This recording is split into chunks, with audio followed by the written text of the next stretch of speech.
Hi everyone, welcome back to the channel. In this video, I'll show you how to fix laptop sound problem in few simple steps. So, let's get started. Step 1.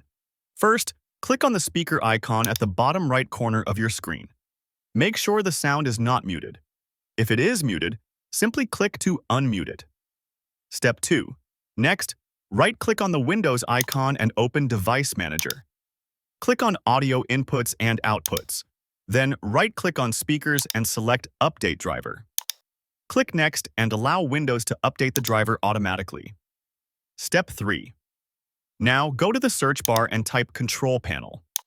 Open it and set View By to Large Icons. Then click on Sound. Step 4. Select Speakers and click on Properties. Go to the Levels tab and set the volume to 100%.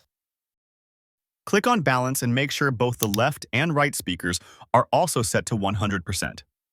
Click OK to save the changes. That's it. If you found this video helpful, don't forget to like, subscribe, and hit the bell icon for more practical tips. Thanks for watching.